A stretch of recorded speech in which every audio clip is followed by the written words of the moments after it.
Welcome to the Merick NH Ulrik podcast. This is your host, Merick NH Ulrik, and today we'll be interviewing sci-fi author Toney. So this is episode 2 of the Merick NH Ulrik podcast. Let's get started.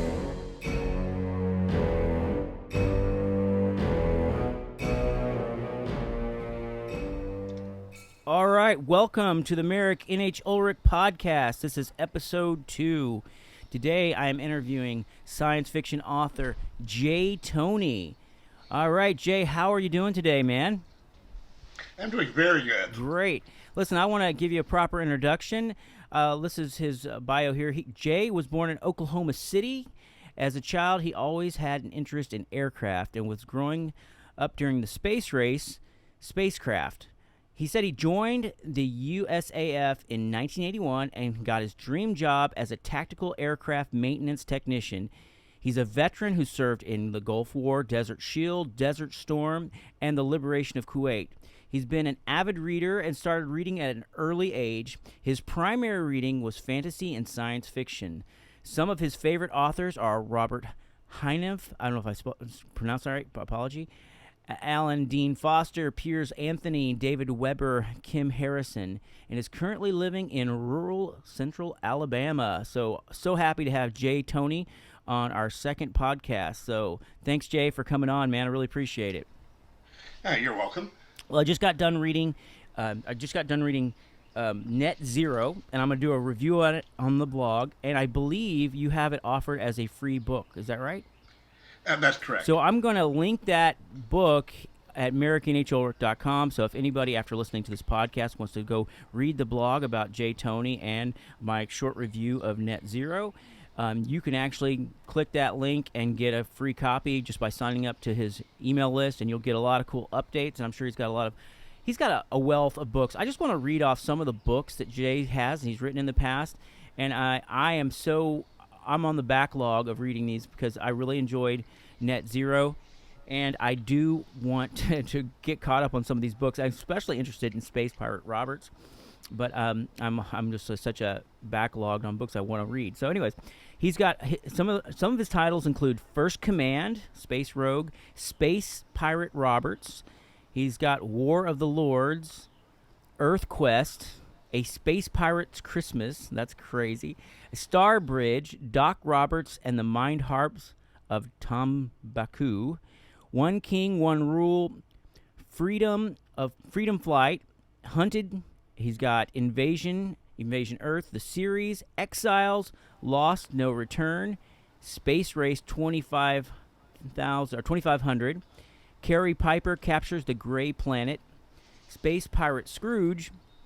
That's interesting, and I'm probably missing a lot more because I know there's probably some that I haven't got listed right there. But man, so Jay, you've been writing for a little while. You got an excellent catalog of material you've been writing.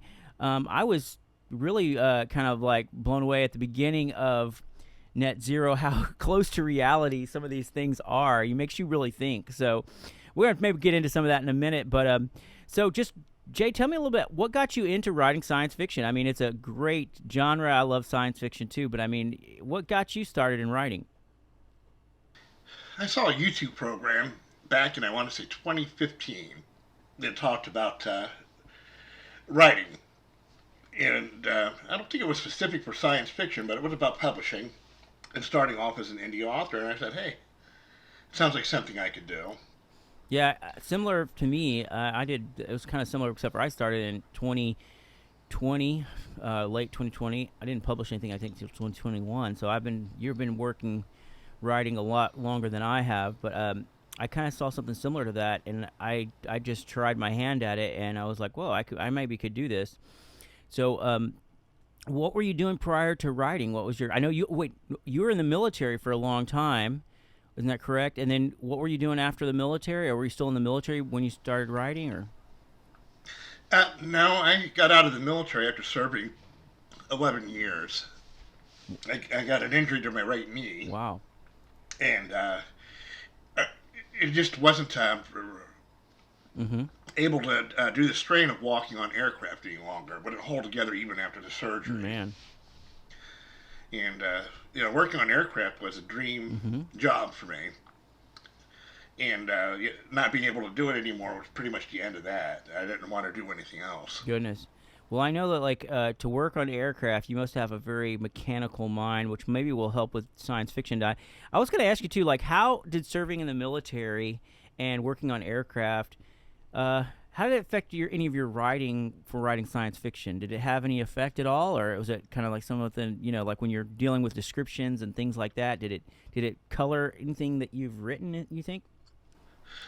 Knowing the basics of flight, you could apply that to, say, starfighter combat. Mm-hmm. And you could, instead of just saying, the pilot did this maneuver, you could actually describe the steps to that maneuver. Yeah, that's really cool. That's really cool. Advancing the throttle, rudder pedals, control stick. Yes. Yeah. Sensor display, instruments. Yeah. So you're ahead of me on the technical aspects of that. I don't have the knowledge base for that, but I haven't written a whole lot of science fiction, but you've written a lot. That's pretty cool. That's really, and I thank you for your service too, by the way. For our country. I mean, it's something that not everybody has experienced or done for us. So I really appreciate that. So I'm really excited about your books. The Net Zero had some topics that were kind of current, and I kind of want to touch on them a little bit. And I don't even know how to start, but I feel like there is a certain sense of maybe almost in our culture now that almost demasculating of society, and you wonder if it's on purpose or if it's just because of the foods we eat and everything, because there's different chemicals in all our foods now today. So it seems like some of that book Net Zero kind of reminded me of modern day life before. I mean, there is parts that's definitely science fiction as far as getting into a virtual reality world, but it seems like the virtual reality world seems to be coming up soon too. I feel like they're pushing that on us too, the metaverse or whatever. How much has real life flavored that book? Well, Elon Musk just put did a surgery where they implanted a chip into a person's head. Did they use it for a direct link to a computer? Did they already do that? Because I know they were talking about that, the Neuralink or something like that. They've already. Yes, it's already been done. Man, it's crazy. It's like technology is catching up with science fiction. It's really crazy. Yeah, so I thought that book was really neat, and I think that book really held me the whole time. It's a short read, but it's a great little short read, and so it was really well written, and it was just entertaining. It was very entertaining, and also how they were you didn't talk too much about this corporation that what is it called, dirty, or what is it called, nasty. Yeah, and I'm like, it's kind of an allegory, funny allegory of how big businesses kind of run the world. It's like there are no governments. There's just a few huge corporations that influence everything, and it's kind of like I almost feel like in the future, nobody's going to read dystopian science fiction because that's what life is going to be. So why would you read it? I kind of. Yeah, in the book I pointed at, or the story, that the next generation of warfare is going to be done in cyberspace. Oh wow, that's crazy. And a lot of it's happening right now. Yeah, that is crazy too, because if you think about it, our society too right now, my kids, I'm 46 and I have 20-year-olds. I have a 21-year-old and a 23-year-old. But I mean, not dogging them. And then I have a 8-year-old. But how much of our life is Wi-Fi is so important? If we lost Wi-Fi, there would be a cry of pain.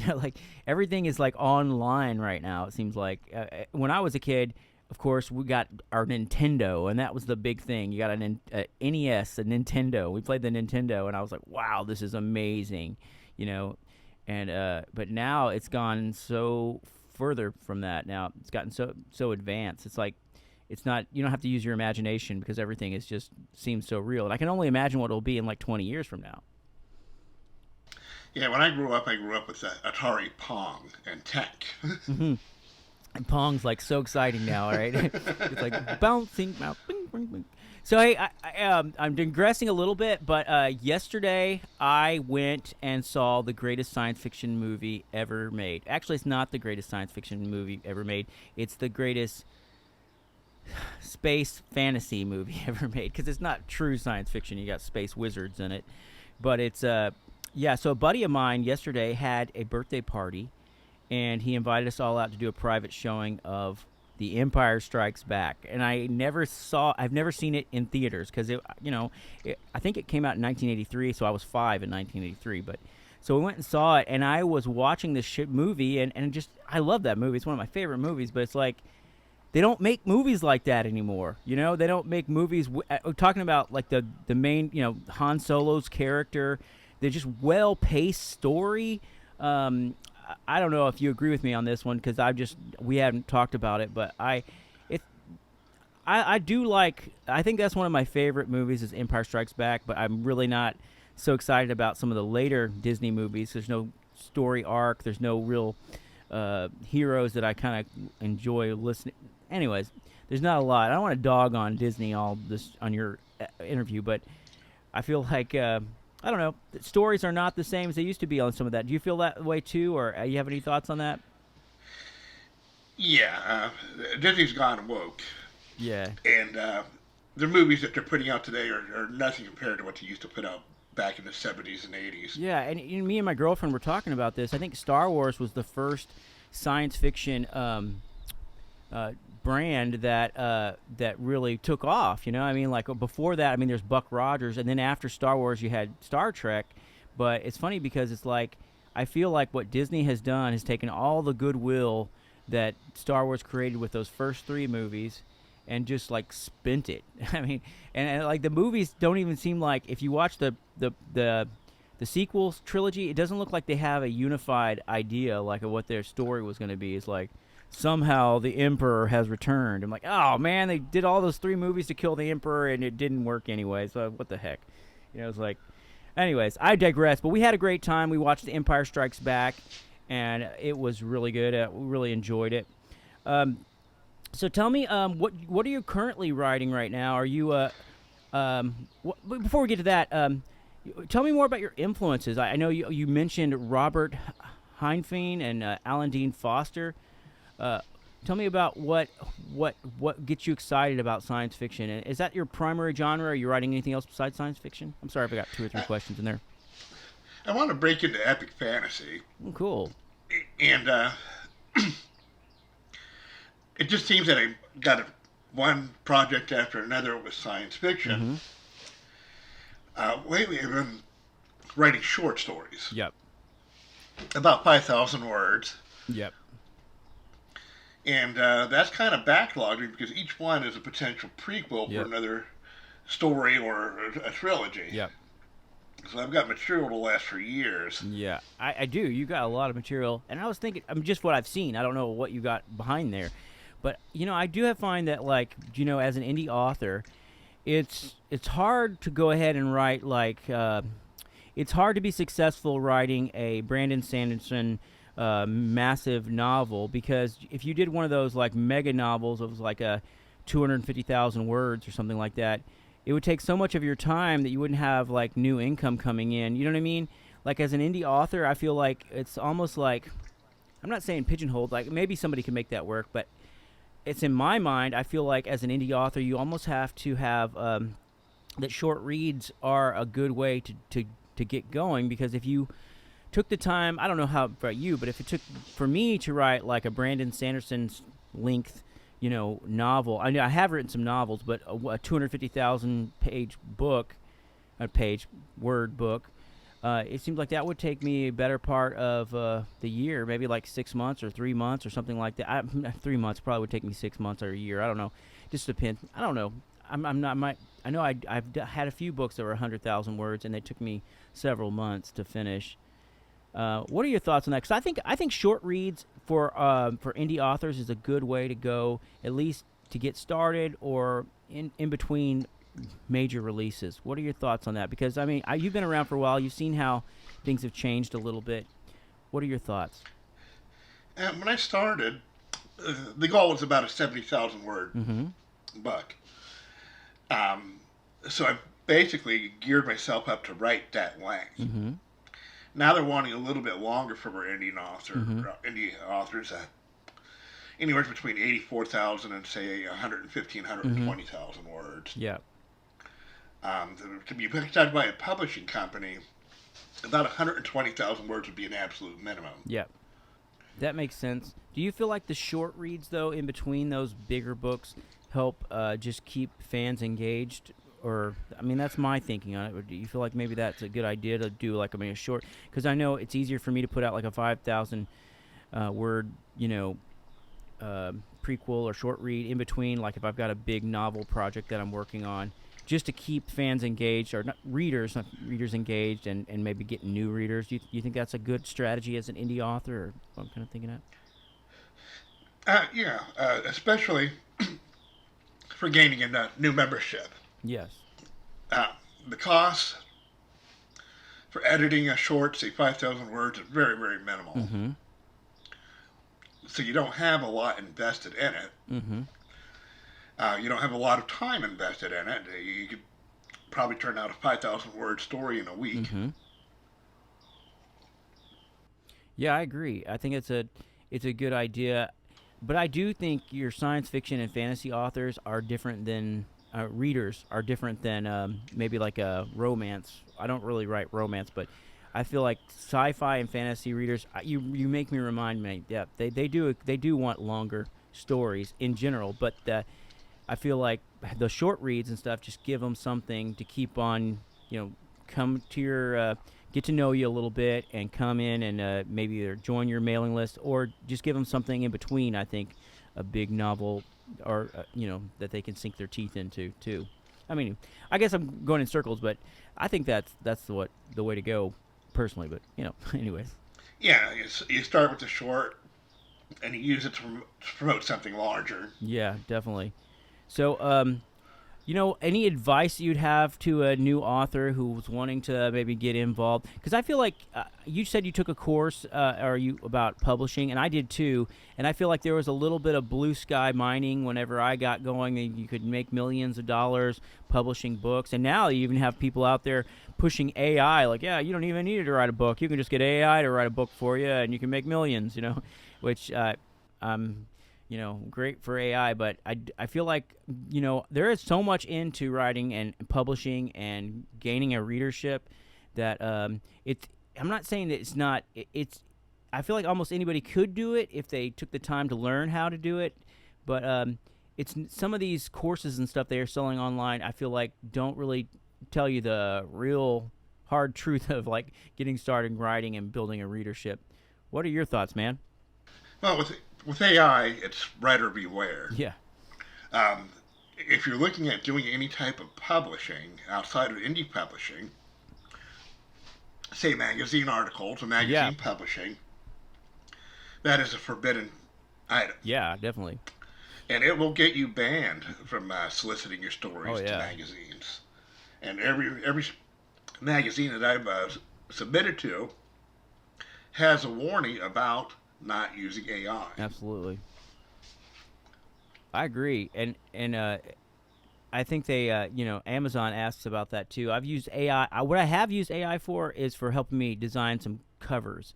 I've used that AI tool to, for some covers I've designed myself, but I haven't just used it straight off. I've edited some AI artwork and stuff because it's so cheap, and it's sometimes you can come up with some cool stuff.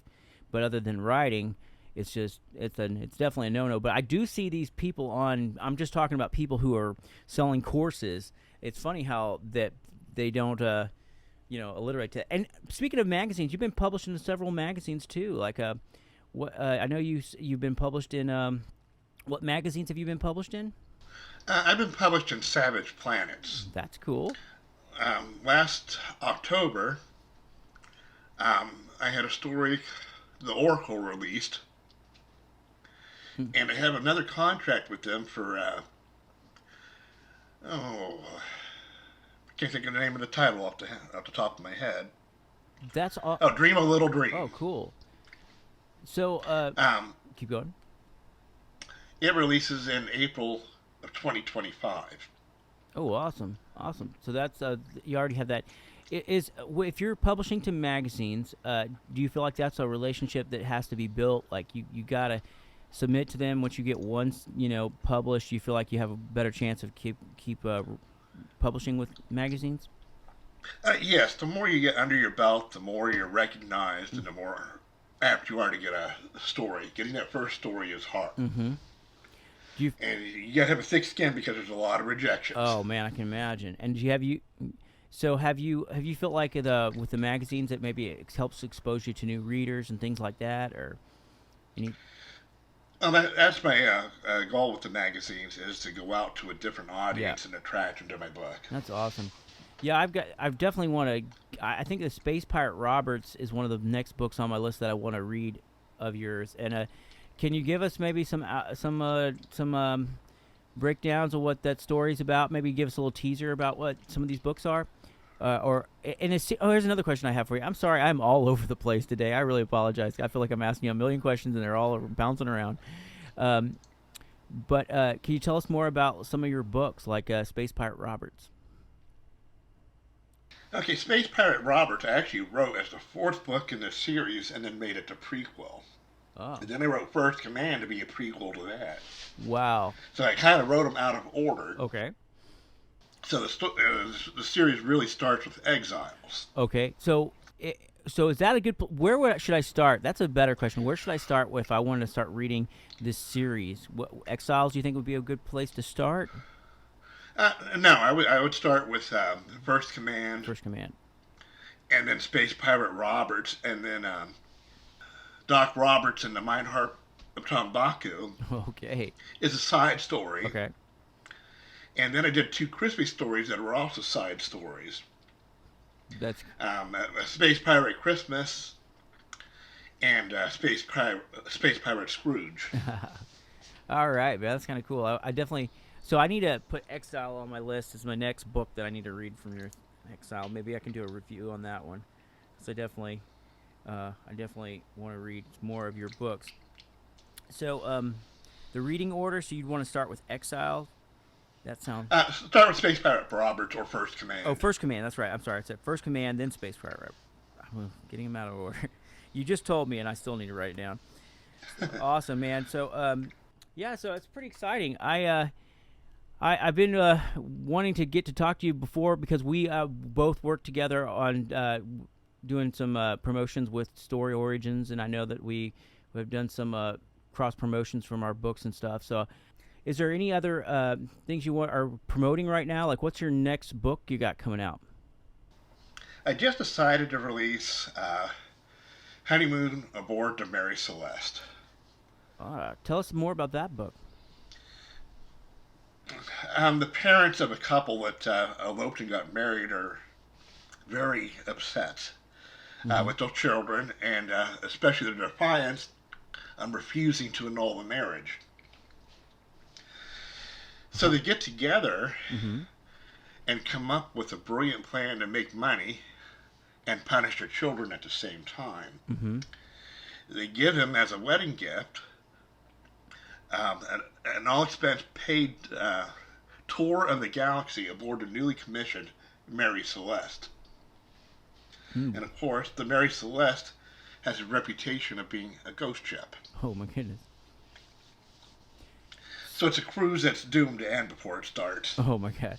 So this is like an arranged marriage or something like that they wanted to stop, but then did the characters force themselves to get together after all, or we're going to annul the marriage, but instead well, I don't want you to give away the end because I obviously I don't want to ruin the ending, but it sounds like an interesting.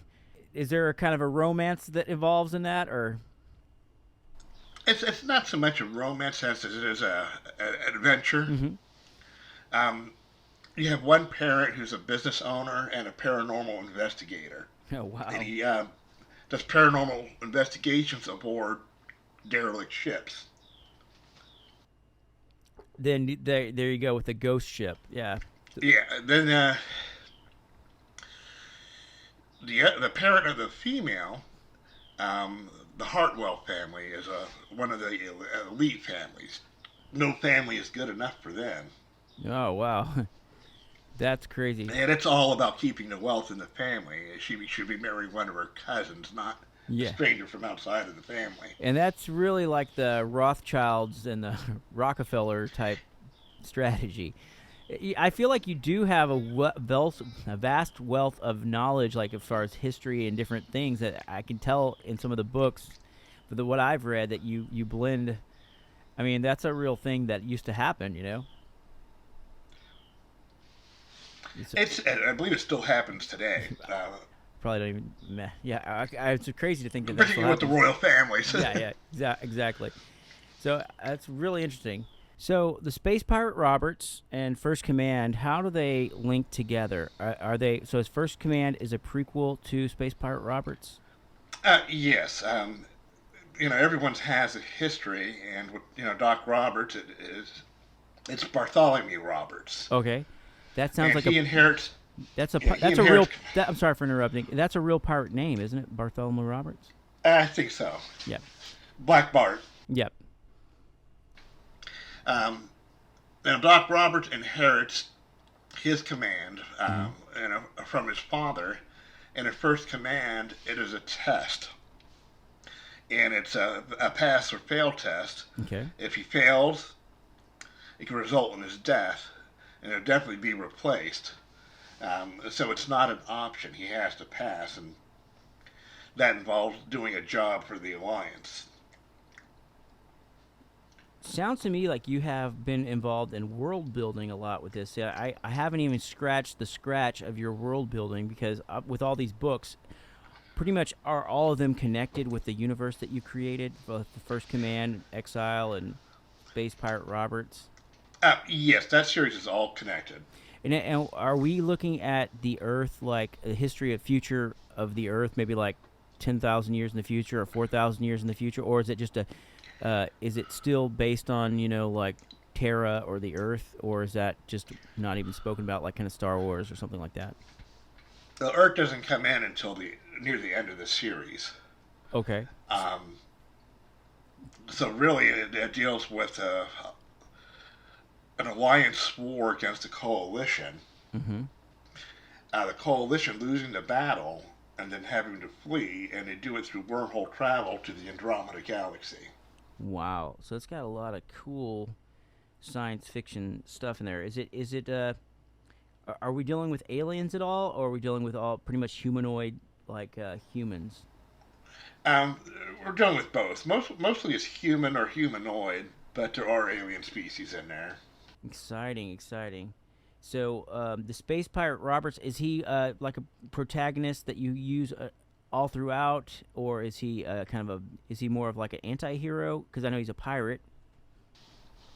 Well, he's a bad guy, but he's a bad guy that's the hero. So he's actually the protagonist and not the antagonist. That's cool. That's cool. Yeah, I like stories that have depth to them. Nobody's completely good. And nobody's, um, like the villain in a lot of stories is the hero of his own story. And that's what I think is kind of cool. But even like when you have a character who maybe has some flaws, it's more exciting to me than having a character with no flaws. Obviously, that's just perfect or something like that.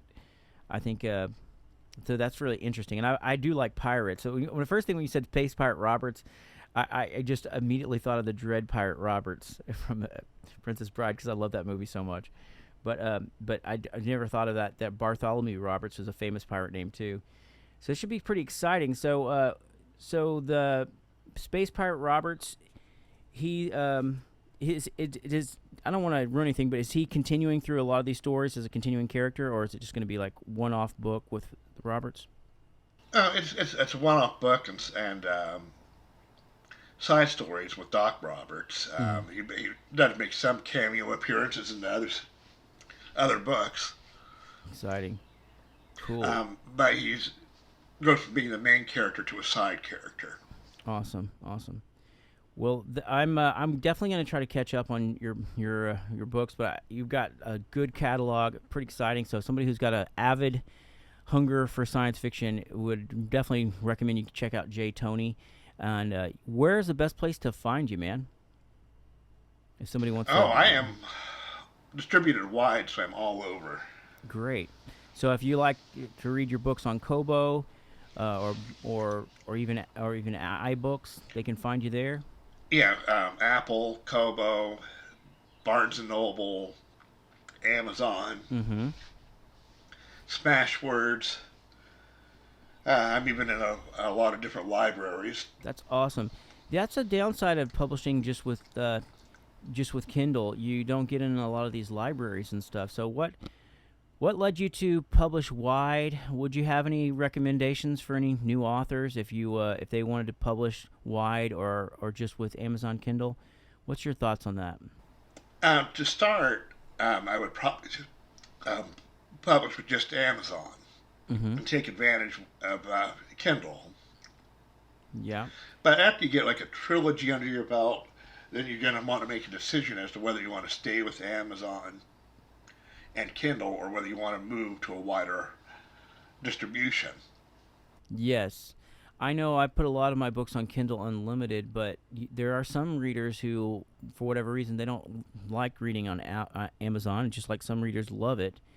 Um, what do you feel like is the is it a geographical thing that some people like your readers, you get more readers from out of the United States by going wide too, or is it just universally you get different readers with going wide?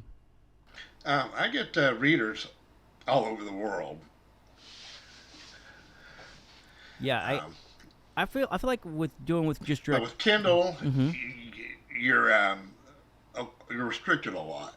Yeah, I feel like most of my readership is in the United States, and there's a little bit in Canada and in the UK, and then for some reason in Germany I have some readership there, but I don't have anything translated in other languages, which is something I'm interested in doing.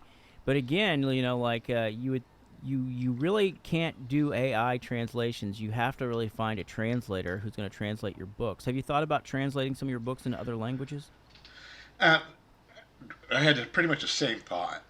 If I could sit there and do AI translating or Google translating and print it out, Mm-hmm. that that would it would make more financial sense to do it. Yeah. But the problem is the books don't really come out in the right language Right. and the right grammar. Yeah. It's been Americanized, so to speak. It's so complicated. I know like AI has done a lot for people. I mean, there's some things that work with AI. People talk about Chat GPT, but when it comes down to it, there's nothing like the human factor of writing books. I mean, it takes a lot to write a book. It's a different thing than AI making a logo for you or something. I feel like even translating books, because we don't realize this. A lot of people in the United States don't realize we use a lot of slang, and so if you were to translate that to another language, it's just not going to make sense unless you have a human who can understand. Well, that's the slang, what the euphemism for this or that, and again, I feel like editors for translations. The cost to edit from another language has gone way up. I feel like the price we used to hire a translator. I feel like the price has gone up in the last 2 or 3 years, because I've looked at that up on like a Fiverr. I looked it up on what's another one, Upwork, and I just feel like and that's okay, but the human factor of translating, and I think that's because the global marketplace people now know that you can go online and you can find somebody, say in in parts of Colombia or Mexico, to translate your book to Spanish. But I feel like I've noticed that the price of those translators and stuff has gone up. So it's a cost. As an indie author, you have to decide like if that's something you want to spend money on. I think it's a great idea. I definitely want to translate some of my books into other languages and do their covers and stuff. It's just another expense. Something I'm excited about doing in the future. Have you thought about Audible too? Any thoughts on that? I've had thoughts on it, but a lot of it has to do with the cost. Yeah. The Audible wants you to do your ebooks through their program. They set the price. They Yes. have the controls. Yeah. They determine royalty rates Yes.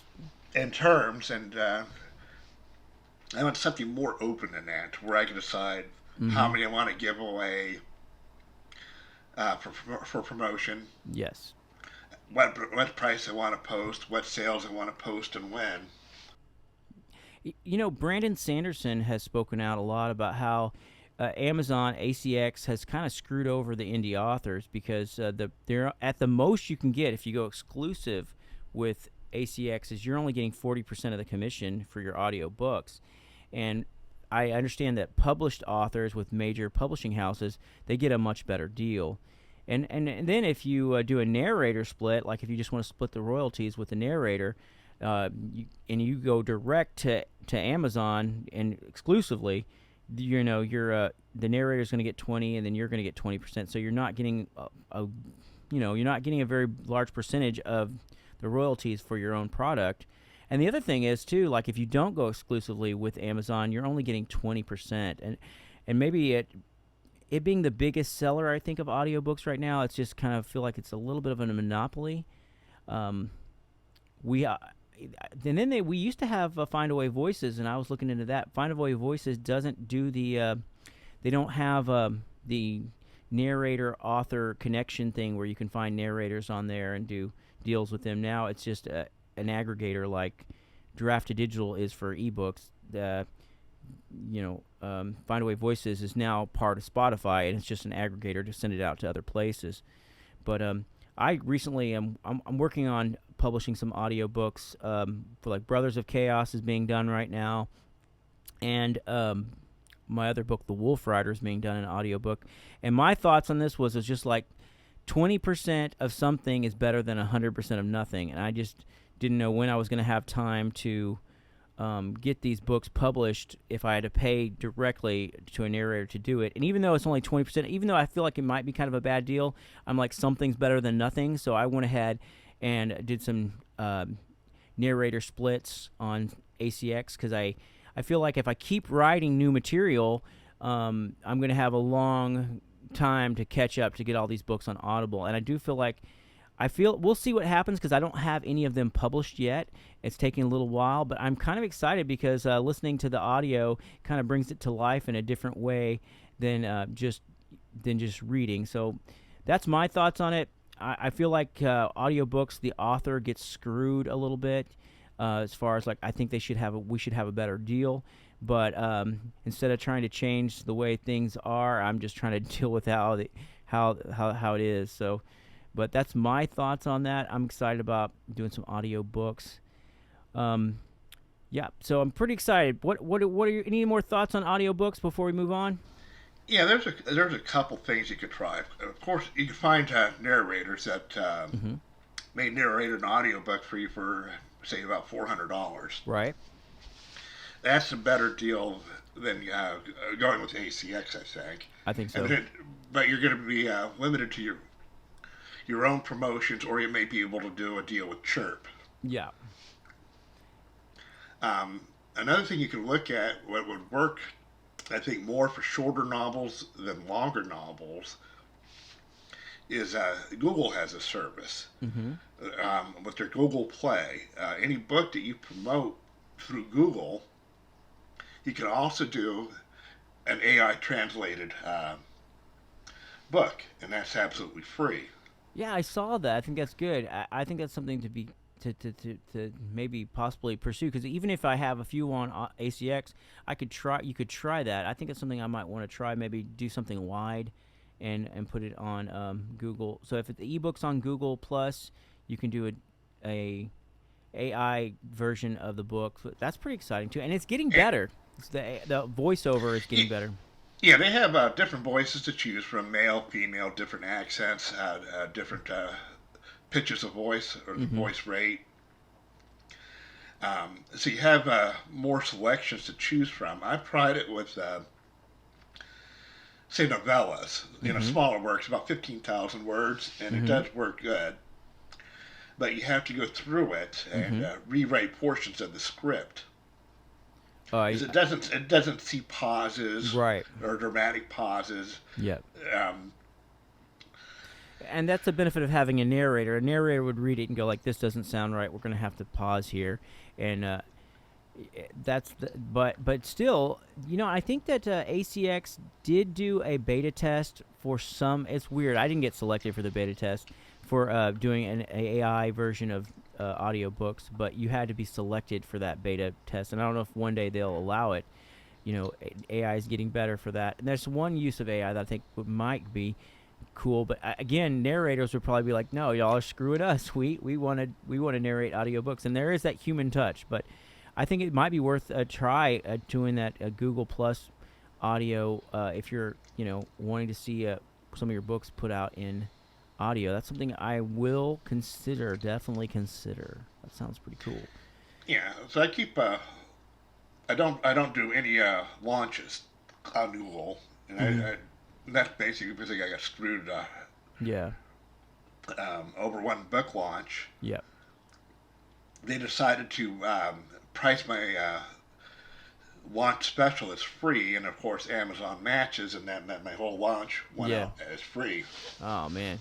Yeah, that sucks. I was doing pre-orders with Amazon, and I screwed up one pre-order, so I can't do pre-launches anymore. And I think sometimes pre-launches are kind of counterproductive because you do get a lot of sales up front sometimes, but then you're not getting the steadier sales. So I don't know if that's a. What are your ideas on pre-launching a book versus just insta launching it when you get it ready? I've tried both, and for me, what works best is to do the instant launch when I'm ready. And what I'll do is I'll promote it 3 weeks or a month ahead of time in my Mm-hmm. newsletter to the audience, and then announce the release. Mm-hmm. And I could do, say on the first of the month, I'll announce the release and with my newsletter, and that will give you the sales through the month instead of just a 1 day spike. Yeah, I agree with that because sometimes, like, if you get 1 day spike, it's not really going to help your ranking in that category as much as if you can get steady sales. I think good sales over time, but I think sometimes the idea is like, well, if your readers want to buy it, let them buy it in advance so they have it for sure. They won't forget about it. But I do feel like for the ranking, it's better to just do an insta launch. I think and that's I've come to the same conclusion. I think as you just mentioned. Another thing I was going to ask you, or one thing I was going to tell you about that I feel like you're talking about Google Plus kind of screwed you because they made your book free and then it went free on Amazon and it kind of screwed you over.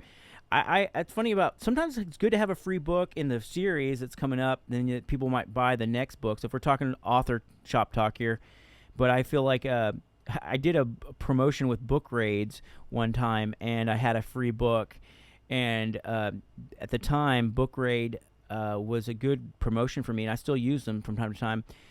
But I promoted one book, and pretty much wasn't costing me much at all to do my promotion through them, and I was getting free credits for sharing it with my email list. And something happened. I promoted a free book, and it was the worst thing because it got like 1,000 clicks, and they were all free, and I got charged for every one of them. And before that, I was only getting maybe like 60 or 70 clicks.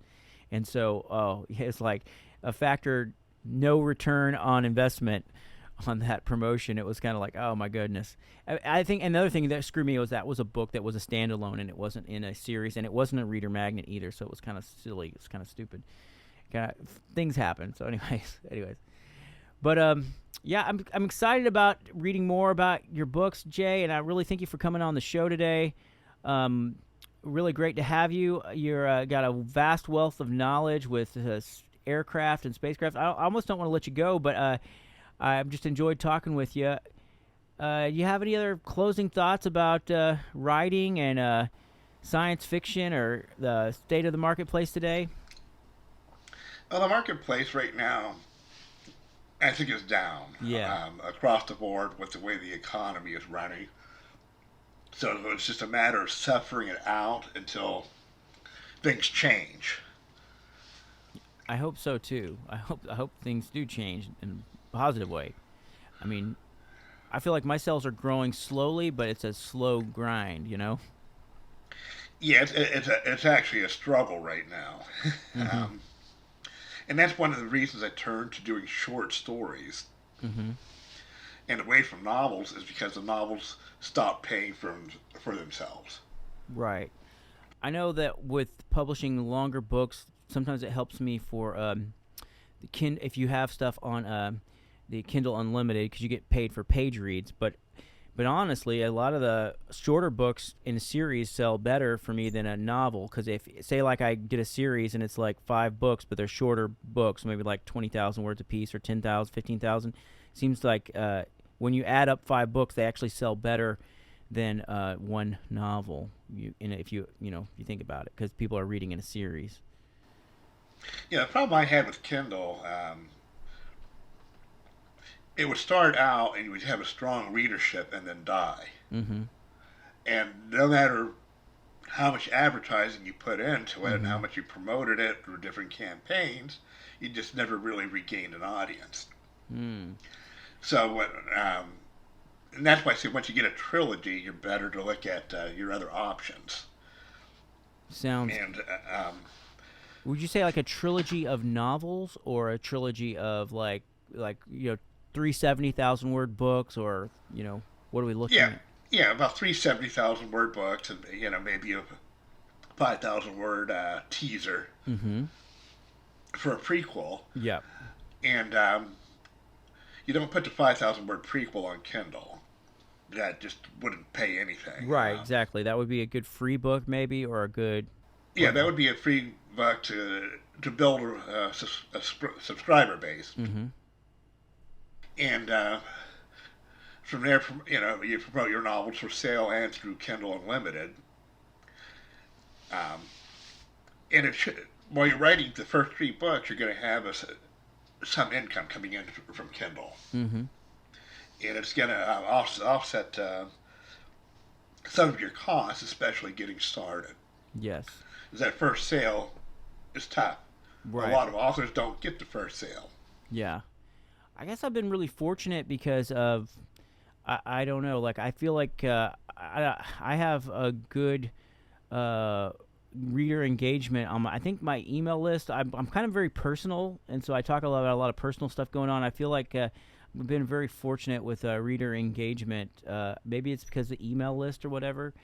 So I feel like my readers have been very kind to me, but I haven't had, I don't have massive sales, but I have consistent sales from my readers, and maybe it's just because engaging with them in my emails, I talk about personal stuff around my life and stuff, and don't try to be too fake. And I probably, somebody told me this, I think is true, like, when I'm talking to my readers, sometimes I thought about not being as personal as I am, like in my emails, but because I thought, well, I'm going to offend some people, or some people are not going to be, they're going to be offended and go, and then other people are going to stick around because they feel like you're like almost like a friend or something, that they know you or something, and I have this personal philosophy that I think is by Charles Bukowski, and I love this quote. It's my favorite quote.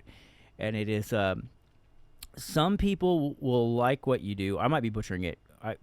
He says, some people will love what you do, and some people will hate what you do, but most people don't give a damn. And that's the truth. It's like, it's if you have a few people who love your book and who are faithful readers and who message you, and say, man, when's the next book coming? I like this. I want another of this. And I feel like you're on the right path, because there's going to be critics for everything. And also you're going to get the reader who didn't read your book but reviewed it and just said this is the worst crap, and they didn't get through the first chapter, so they didn't get to hear what stuff they're complaining about they didn't even read, Yeah, I get those. And you're like, well, if you had read to the end, you would have seen that was not true, Yeah, I had a 2-star.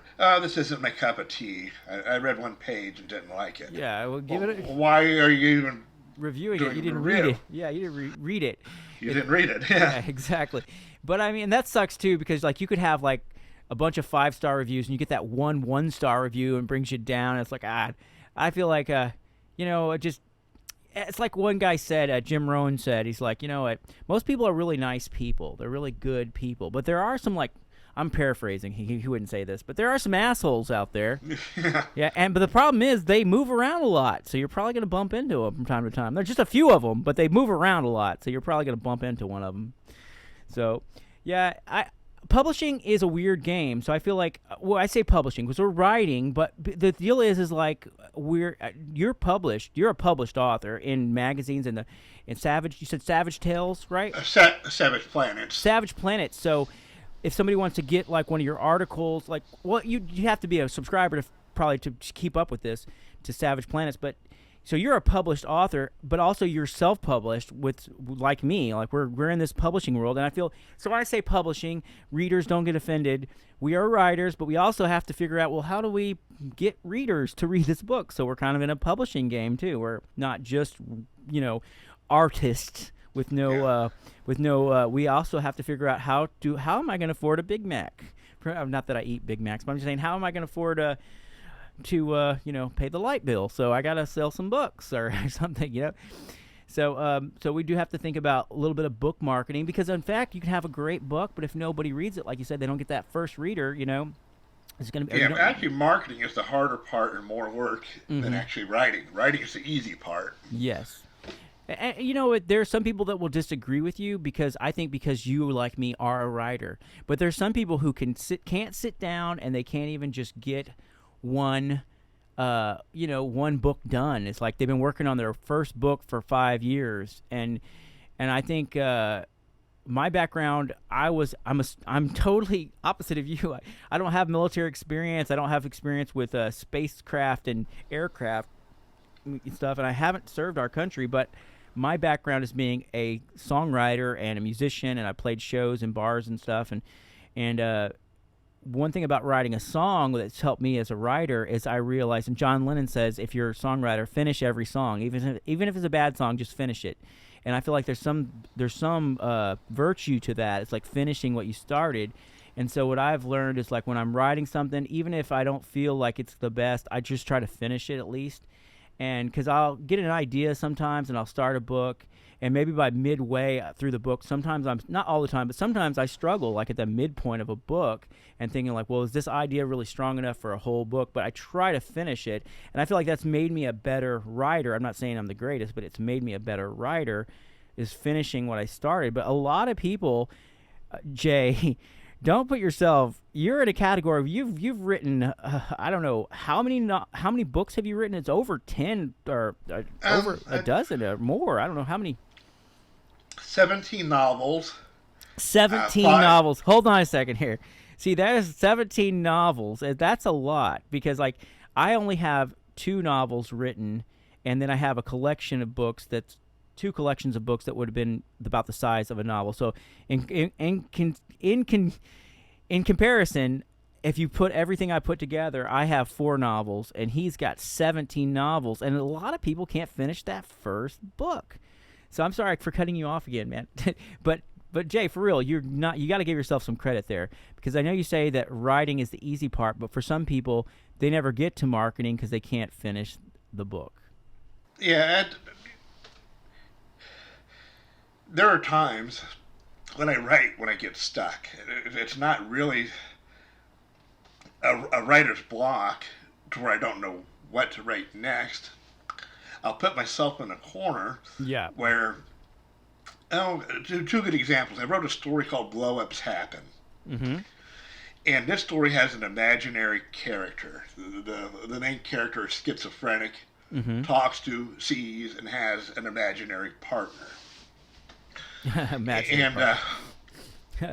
good. He's an asteroid prospector. Yeah.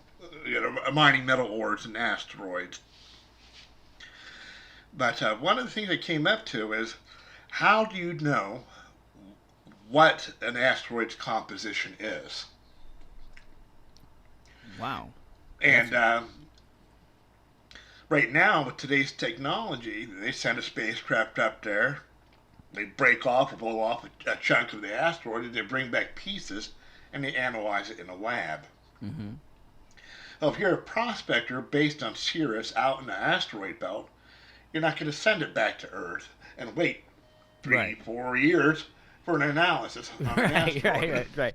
So you got yourself in a conundrum where you're like, well, how are we going to figure this out? What I had to do is I had to invent a technology that's plausible. Right.